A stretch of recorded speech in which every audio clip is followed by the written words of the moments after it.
창세기 17장입니다.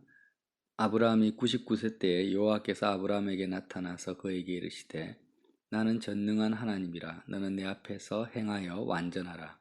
내가 내 언약을 나와 너 사이에 두어 너를 크게 번성하게 하리라 하시니 아브라함이 엎드렸더니 하나님이 또 그에게 말씀하여 이르시되 보라, 내 언약이 너와 함께 있으니 너는 여러 민족의 아버지가 될지라. 이제 후로는 내 이름을 아브람이라 하지 아니하고 아브라함이라 하리니 이는 내가 너를 여러 민족의 아버지가 되게 함이니라. 내가 너로 심히 번성하게 하리니 내가 내게서 민족들이 나게 하며 왕들이 내게로부터 나오리라.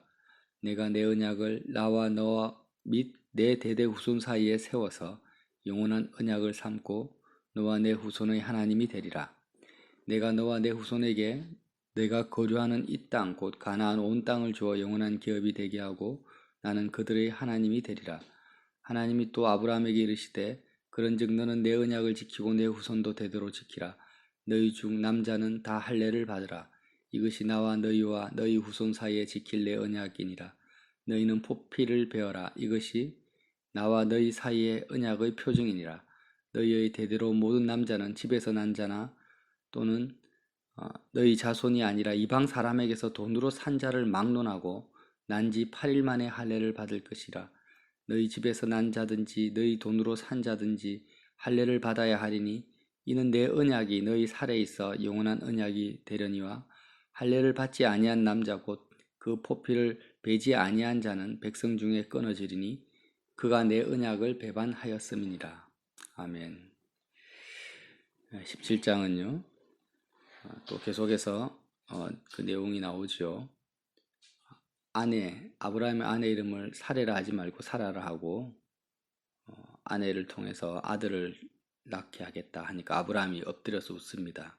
지금 거의 100세가 된 사람이 어떻게 자식을 낳을까? 사레가 지금 90세인데 어찌 출산하겠느냐?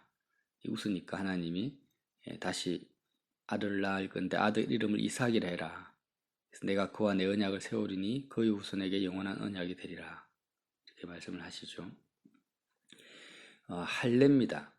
지금 하나님께서 나타나셔서 아브라함에게 영원한 언약, 너와 나 사이에 맺는 후손 사이에 대대로 지켜야 될 그 언약이 뭐냐면 할례라는 거죠. 할례는 지금도 유대인들이 반드시 난지 8일 만에 행하는 의식이 되지 않습니까? 남자들은 의학적으로는 지금 복용수술하고 똑같은 건데 포피를 베어버리는 거죠. 그래서 이 할례 의식이 상징하는 것이 뭔가, 이 할례가 너무나 중요하기 때문에 유대인들에게는요, 초대교회 유대인들이 복음을 전할 때도 예수님을 믿는 사람들에게 할례를 행해야 된다라고, 또 실제로 할례를 행해버리는 그런 경우가 많았죠. 그래서 사도 바울은 이 아브라함과 하나님이 맺은, 또 아브라함의 후손들이 반드시 해라는 이 할례의 본질적인 의미, 하나님의 의도가 뭔지를, 본래적인 의도가 뭔지를 갈라디아서, 골로새서에서 아주 상세하게 기술을 하고 있습니다. 17장 1절에 보면 99세 때 이제 100세 때 이삭을 낳으니까 99세 때 하나님이 나타나셔서 나는 전능한 하나님이다. 하나님 자신을 전능하다고 소개합니다. 못할 것이 없는 분이죠. 나는 전능한 하나님이기 때문에 너는 내 앞에 행하여 완전하라고 합니다. 이 무슨 말씀입니까? 완전하라는 것은 죄를 하나도 짓지 말고 그냥 모든 율법의 계명을 다 지켜라 이런 의미가 아니라, 전능한 하나님이 너의 앞에 있다라는 것을 완전하게 의식하면서 살아라는 거예요. 하나님은 전능하신데 우리 눈에 보이지가 않습니다.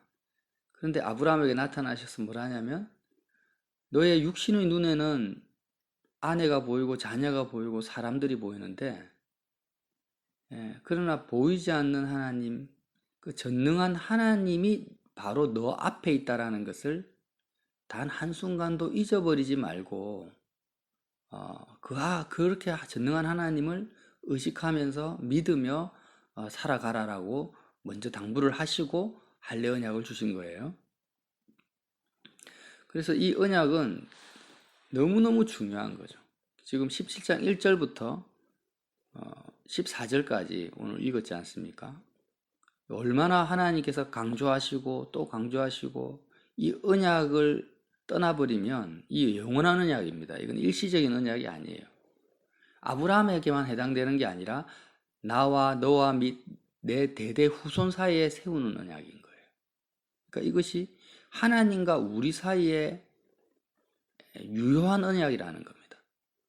육체의 할례를 말하는 게 아닙니다. 지금 할례의 진정한 의미, 갈라디아서는 마음의 할례를 말하는 거죠. 마음의 포피를 베어버리는 것입니다. 마음을 덮고 있는 것을 잘라버리는 거예요. 이 내용이 뭔지를 조금 이제 갈라디아서를 보면은요, 5장 6절에 갈라디아서 5장 6절, 그리스도 예수 안에는 할례나 무할례나 효력이 없다고 합니다. 예수 그리스도 안에는 육체의 할례나 무할례가 효력이 없어요. 왜? 예수 그리스도 안에 들어가 버리면은 진정한 마음의 할례를 받게 되니까 육체적으로 신체적으로 할례를 받았냐 안 받았냐는 의미가 없어져 버리는 거예요. 예수 그리스도 안에 들어가는 것이 진정한 할례라는 거예요. 그래서 이게 이제 좀 더 구체적으로 보면 6장 15절에도 갈라디아서 할례나 무할례는 아무 의미가 없다. 뭐가 중요하냐? 오직 새로 지으심을 받은 것만이 중요하니라 이렇게 기록합니다. 갈라디아서 6장 15절에 할례나 무할례는 의미가 없는데 의미가 없고 그러니까 할례의 본질적인 의미가 뭐냐면 오직 새로 지으심을 받는 것이라는 거예요. 자, 뭐라고요? 새로 지으심을 받는 것은 재창조를 말하고 거듭남을 말하는 거예요. 근데 결국 하나님이 아브라함과 아브라함의 대대 후손 사이에 맺은 이 할례가 의미하는 것이 뭐냐면 예수 그리스도 안에서의 거듭남입니다. 거듭남이 뭡니까? 이전에 내가 육체적으로 살았던 것, 이전에 내가 대한민국의 남자고 이름이 성은 무슨 조가고 뭐 한가고 뭐 이런 육체적인 예수님을 믿기 전에 내가 거듭나기 전에 가졌던 인간관계들 있잖아요. 친척들, 뭐 고모, 삼촌, 뭐 자식, 부모 이런 내가 육체를 가지고 있기 때문에 인간적으로 이 땅에서의 유효한 육체적인 관계, 또 내가 해왔던 일들 그런 모든 것들을 다 벗어버리는 것이 할례의 의미라는 거예요. 오직 새로 지으심을 받는 거라는 겁니다. 그러니까 내가 왕이든 국회의원이든 뭐 재벌이든 상관없어요. 내가 예수님을 믿고 이제 거듭나 버렸어요. 이전 것은 지나가고 새로 태어났으면 오직 뭐만 유효합니까? 내 마음에서는. 육체는 그대로죠.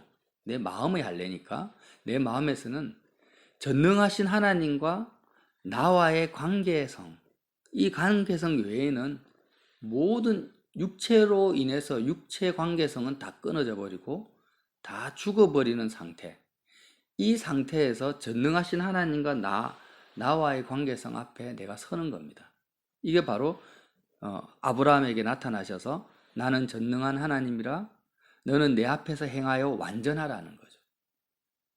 이 말이 어떤 의미냐면 자, 나는 지금 나에게 아내가 있습니다. 육체적으로 내가 남자니까 결혼을 했고 아내가 있고 또 자식들이 있고 아들도 있고 딸도 있고 부모도 있죠. 자, 그러면 내가 내 눈앞에는 뭐가 있어요? 자녀가 있고 아내가 있고 가족들이 눈에 보여요. 그러면 나는 육체를 가지고 있기 때문에 이제 가족 관계가 있는 거예요. 친척 관계도 있고. 그럼 나는 어떻게 행합니까?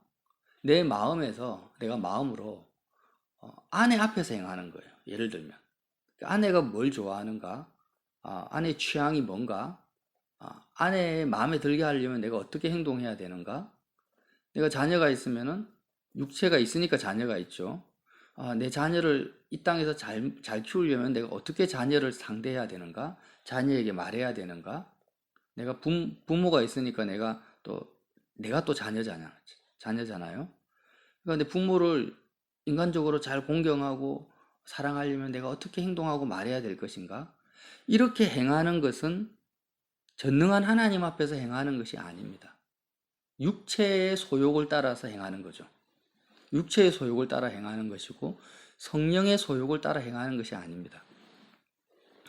그래서 갈라디아서에서도 계속 말하고 있죠.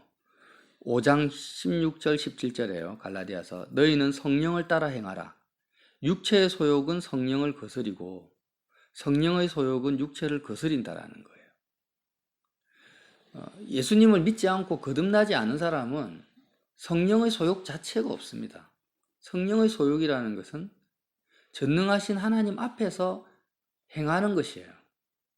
사람들 앞에서 행하는 것이 아니라 하나님의 말씀을 따라 행하는 것이 성령을 소욕을 따라 행하는 건데, 전능하신 하나님 앞에 서 있지 않기 때문에, 믿지 않기 때문에 내가 할 수 있는 것은 뭐밖에 없습니까? 내가 육체로 가지고 있는 인간관계 속에서 내가 판단하고 생각하는 것 외에는 할 수가 없죠. 그러니까 이것이 뭐냐? 육체의 소욕을 따라 행하는 거예요. 사람들은 육체를 따라 행하는 것을, 육체적 관계성을 따라 행하는 것을 타고난 부모로부터 물려받은 그걸 죄라고 생각하지 않습니다. 그렇죠. 내가 대한민국 국민으로 태어나가지고 자식으로서 부모한테 효도하고 친척들한테 잘하고 또 자녀들 출세시키고 공부 열심히 가르쳐가지고 사회에 자랑스러운 인물로 이렇게 키우는 것을 죄라고 생각하지 않아요. 그게 다 죄라는 거예요, 이게. 뭐 하지 않으면? 전능한 하나님 앞에서 행하지 않으면. 이게 이해가 되세요? 도덕적으로, 윤리적으로 내가 막 거짓말하고 욕하고 사기치고 이런 것만 죄라고 생각하지, 육체를 따라 행하는 것이 뭔지를 그 개념 자체가 자체를 모르는 거예요. 저도 그랬어요. 교회를 다녀도 육체를 따라 행하는 것이 뭐지? 육체의 소욕을 따라 행하는 것이 뭐지? 그게 특별한 것을 말하는 게 아닙니다. 그냥 하나님 빼버리고 내가 그냥 육체를 입고 있는 이 상태로 살아가는 것 자체를 말하는 거예요. 내가 엄마니까 엄마로서 아들을 상대하는 거예요. 그냥 엄마로서. 이게 이방인들 원래 그렇게 살잖아요. 근데 하나님께서 아브라함에게 나타나서 지금 언약을 맺는데 어떤 언약요? 할례 언약을 맺는 거예요. 할례가 뭐냐? 포피를 베어버리는 건데 이 포피가 의미하는 것은 육체를 말하는 겁니다. 육체를 벗어버리는 거예요. 육체를 벗어버리지 않으면 육체의 소욕은 성령의 소욕을 거스리고 성령의 소욕은 육체의 소욕을 거스리고 서로 대적함으로 너희 마음에 원하는 것을 하지 못하게 하는 이런 상태이기 때문에 우리가 하나님의 자녀로 선택받았다 할지라도 이제 언약을 맺는데 네가 이제 전능한 하나님 앞에서 완전하게 행하려면 육체를 벗어버린다. 이걸 신약적으로 말하면 뭡니까? 십자가에서 그리스도와 함께 너는 이제 이 육체 관계성이 다 죽어버리는 거예요. 십자가에서 예수님과 함께 거듭나기 이전, 재창조되기 이전, 새 이름을 받기 이전의 나라는 존재는 이제는 끝장났다. 이제는 완전히 죽었다라고 믿는 것을 말하는 거예요. 이전에 나는 육체 관계성을 가진 나는 예수님과 함께 십자가에서 죽었다고 믿지 않는 것은 뭐냐? 할례, 마음의 할례를 내가 하나님과의 언약 관계를 깨트려 버리는 거예요. 14절에 할례를 받지 아니한 남자는 곧 그 포피를 베지 아니한 자. 그 포피를 베지 않는 게 뭐라고요?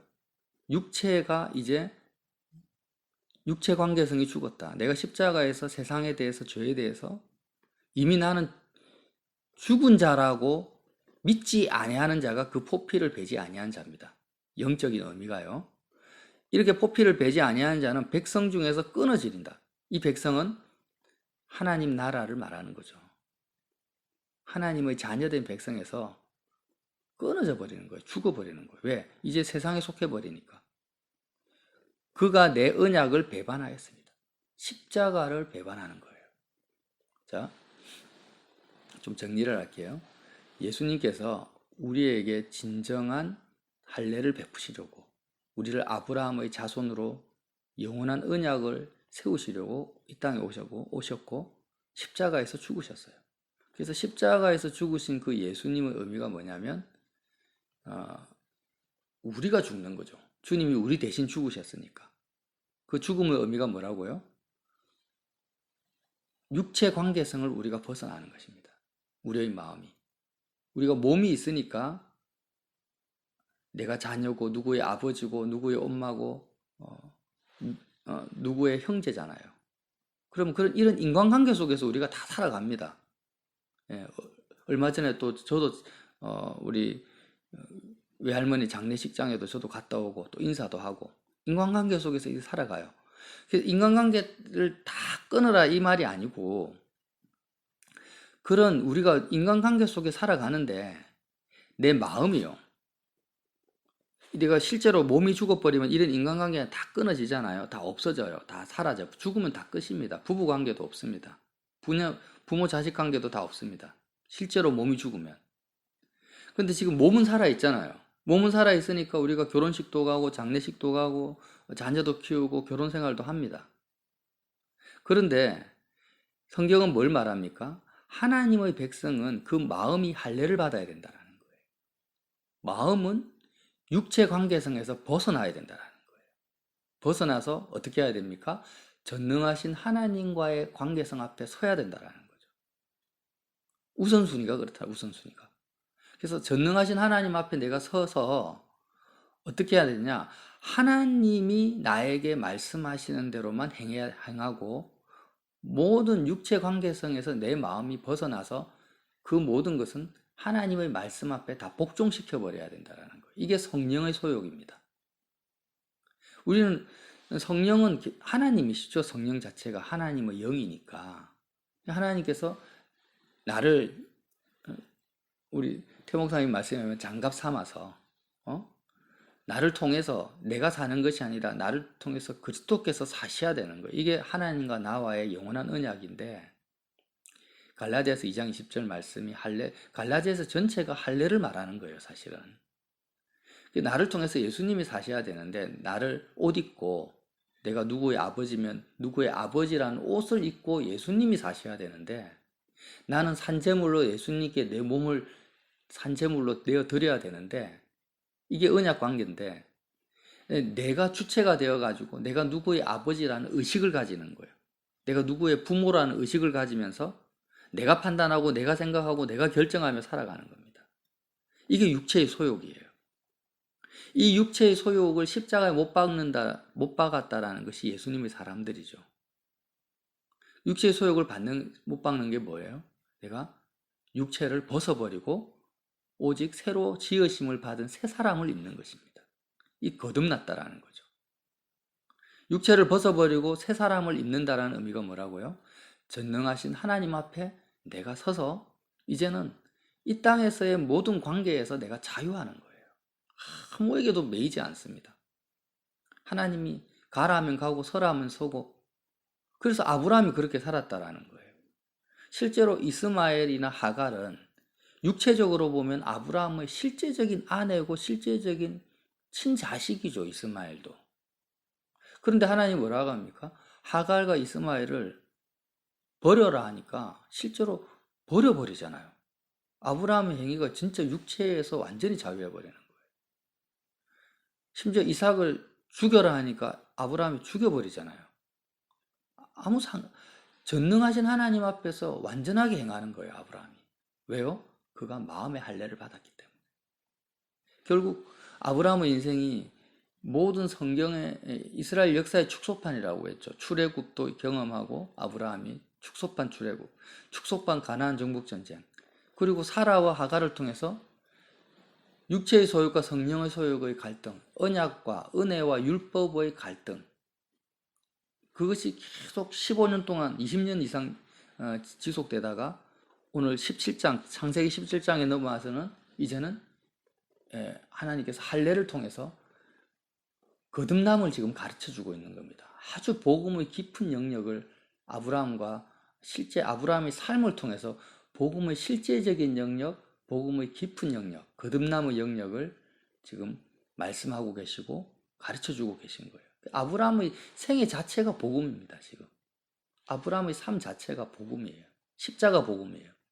그러니까 지금 왜 하필이면 하나님을 믿지도 않는 사람들은 구하지도 않아도 자식들이 많잖아요. 자식들을 막 주십니다. 구하지 않아도 자식들이 많아요. 근데 왜 아브라함은 99세가 되는 이 순간까지도 이삭 한 명 안 줍니까? 사라를 통해서. 왜 그럴까요? 왜 이렇게 뜸을 들이면서 이렇게도 이삭을 안 주시고 있냐 이거예요. 이유가 뭡니까? 이삭이 상징하는 것은 그냥 이삭이 아닌 거예요.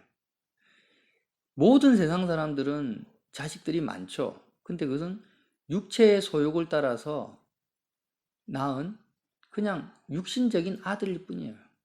세상에 속한, 육에 속한 자녀들일 뿐이죠, 그냥. 근데 아브라함이 낳을 이삭은 어떤 이삭이냐? 아브라함이 마음의 할례를 받은 상태, 99세니까 이제 마음의 할례를 받지 않습니까? 다시 말하면 아브라함이 육체 관계성을 벗어버리는 거예요. 십자가에서 옛사람이 죽어버리는 거죠. 그리고 이제는 새 생명으로 태어나는 겁니다. 아브라함이 완전한 새 생명 안에서 태어나서 낳은 자녀가 뭐냐? 이삭이라는 거예요. 이삭이 상징하는 것은 영원한 생명을 말하는 겁니다. 육체적인 생명을 말하는 게 아니에요. 이스마엘은 육적 생명을 말하고 이삭이 상징하는 것은 영원한 생명이에요. 그러니까 생명이 생명을 낳는 거죠. 아브라함이 마음의 할례를 받아서 오직 새로 지으심을 받고 나서 낳은 자가 누구냐? 언약 안에서 낳은 자가 이삭인 겁니다. 그리스도의 생명이 그리스도의 생명을 낳는 것을 아브라함에게 지금 경험시켜 주시는 거예요. 굉장히 깊은 의미, 실질적인 의미, 놀라운 의미가 있습니다.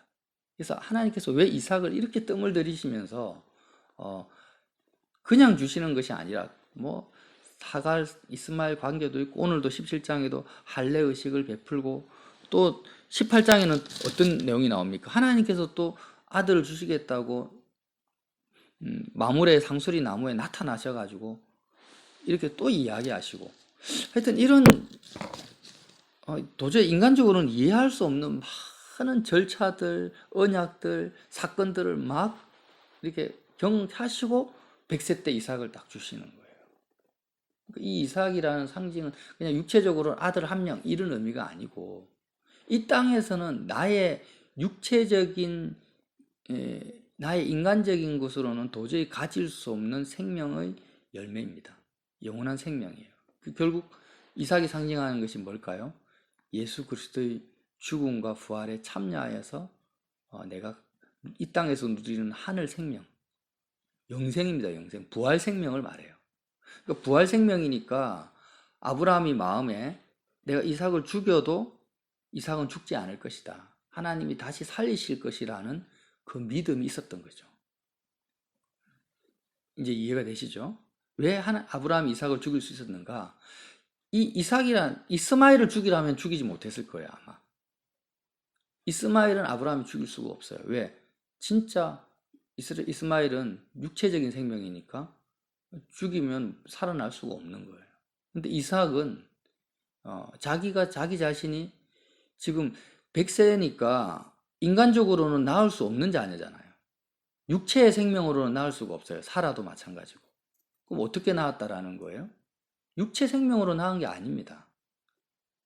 오직 새로 지으심을 받은 자. 예수 그리스도의 생명인 겁니다. 영원한 생명이에요. 자기 자신의 몸 자체가 육체 생명으로 낳은 게 아니라는 거예요. 그 의미를 한번 깊이 묵상해 보세요. 그리고 낳은 이삭이니까 이삭은 영생이다. 이삭이 뭐 육체적으로 영원히 살겠다 의미는 아니지만 그런 믿음 속에 아브라함이 있었다라는 거예요. 결국 이 할례의 의미가 오늘 핵심은 그겁니다. 나는 지금 할례를 받은 자잖아요. 그리고 이 할례가 너무너무 중요한데 육체 관계성에서 내가 벗어나요. 포피를 베어버려야 됩니다. 이 베어버리지 않으면 십자가를 배반하는 것이고 하나님과의 자녀 관계가 끊어지는 것 같은 거예요. 우리가 매 순간 마음의 할례를 받아야 되죠. 육체 관계성으로 내가 들어갈 때마다. 내가 전능하신 하나님은 내 마음에서 싹 사라져 버리고 인간적인 부모 자식 관계, 형제 관계, 또 친구 관계가 내 마음을 사로잡고 거기에 내가 좋아하고 기뻐하고 막 내 마음이 흥분했다가 낙심했다가 막 이렇게 왔다 갔다 하잖아요, 우리가. 이런 상태가 뭐냐? 하나님의 언약 바깥에 있는 상태라는 거죠. 성령의 소욕과 전혀 상관없는 상태라는 거예요.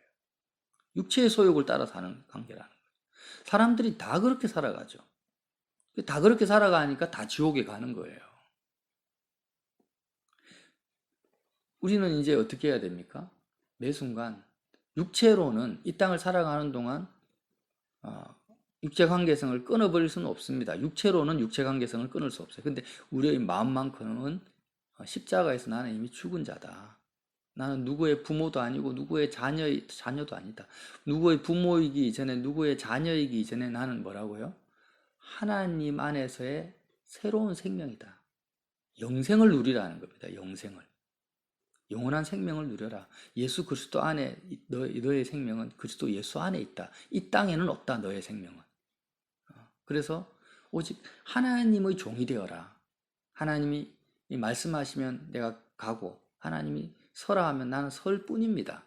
그리고 그렇게 새 생명 가운데 살아갈 때 나의 삶에는 생명이 생명을 낳는 것처럼 나의 삶에는 이삭이 출생하게 된다라는 거예요. 성령의 소욕을 따라 행할 때만 얻을 수 있는 생명이 이삭이라는 거예요. 이삭의 상징이. 육체의 소욕을 따라 행하면 결탄코 이삭을 낳을 수가 없습니다. 왜? 언약 관계, 언약 바깥이니까. 할례 언약 바깥에서 내가 살 때는 이삭은 낳을 수가 없어요. 그래서 결국 아브라함이 이삭을 얻었다라는 그 영적 의미가 뭐냐면 아브라함은 언약 안에서 살았다. 정말 십자가에서 자신의 이전의 삶, 이전의 인간관계, 지금 새 이름을 받잖아요. 아브람에서 아브라함으로 받습니다. 열국의 아비란. 완전히 새 이름을 딱 주신 이 시점이 어떤 시점이냐? 하나님이 이제는 아브라함에게 믿음을 주시는 거죠. 야, 너는 이제는 육체 관계 속에서 사는 자가 아니야. 육체는 지금 99세, 100세가 되어가지고 아무것도 할 수가 없는 입장. 우리가 육으로 뭘 하겠습니까? 나의 인간적인 지혜로, 내가 지식으로, 나의 인간적인 성품으로 뭘 하겠습니까? 할 수 있는 게 뭡니까 도대체? 죄밖에 지을 수가 없는 거예요. 생명을 낳을 수가 없습니다. 사람을 살릴 수가 없는 거예요. 아무리 내가 인간적으로 누구한테 잘하고 내가 사랑한다 하고 아끼고 퍼줘도 우리가 인간적으로 할 수 있는 것은 생명을 낳을 수가 없다라는 거예요. 아브라함이 지금 100세라는 겁니다. 99세고.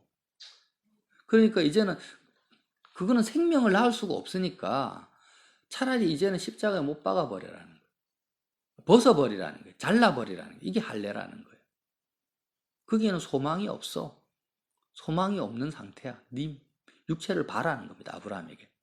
네가 지금 늙고 쇠하여서 병들어가 언제 죽을 줄 모르는데 이제는 이삭을 낳을 수가 없는 거예요. 그러니까 이삭을 낳으려면 어떻게 해야 되느냐? 전능한 하나님 앞에 서야 되고 내가 여태까지 갖고 있는 육체에 대한 모든 관계성을 벗어버려야 된다. 할례죠. 그래서 왜 하필이면 하나님께서 이렇게 99세 때 할례를 맺게 할례 언약을 세웠겠어요? 이유가 있는 거예요. 가나안 땅에 들어오자마자 좀 젊을 때 세우지. 그리고 이삭을 빨리 주시지. 왜 아브라함이 정말로 육체적으로 아무것도 할 수 없는 다 늙어가지고 할례 언약을 세우시겠냐고요. 우리에게도 똑같습니다. 우리가 뭔가 내가 할 수 있다. 내가 열심히 노력하면은 사랑할 수 있고 관계를 향상시킬 수 있고 내가 자녀를 잘 키울 수 있다. 이런 생각을 가지고 있을 때는 성령의 소욕을 따라 행할 수 있는 십자가의 그 복음이 내 속에 들어오지가 않습니다. 근데 정말로 내 죄를 깨닫고 나의 연약함, 나의 병든 것, 나의 무지 이런 것들을 내가 정말 알고 깨닫고 인지할 때 아브라함처럼 육체가 다 쇠하여졌을 때 그때 하나님이 나타나셔서 새로운 생명 안에서 사는 것이 뭔지, 거듭나는 것이 뭔지를 가르쳐 주시는 거예요. 십자가에 못 박아 버려라. 오히려 그것은 다 짐이다. 걸림돌이다. 성령의 소욕을 대적하는 세력들이다. 이제 이걸 깨달았을 때 우리는 어떻게 합니까? 날마다 진짜 십자가를 내 몸에 짊어지는 것이죠. 그리고 이제는 생명 안에서 사는 거죠. 참 저는 너무나 감사합니다. 이 할례의 의미가 깨달아지는 것도 감사하고, 육체를 벗어버리는 거구나. 오직 새로 지으심을 받은 상태로 내가 살아가는 거구나. 이 십자가에서 내가 육체가 이미 내가 죽었다라는 것을 받아들이고 믿지 않는 것은 언약을 배반하는 거구나. 이게 그냥 이게 죄인 거예요. 복음을 받아들이지 않은 사람한테는 모르니까 사는 것 자체가 다 죄고, 이제는 복음을 받아들이고 알고 깨닫고 십자가의 의미를 깨닫는 저와 여러분에게 죄는 뭐냐? 십자가를 놓아버리고 잊어버리는 것이 죄라는 겁니다. 놓아버리고 잊어버리는 것 자체가 죄예요.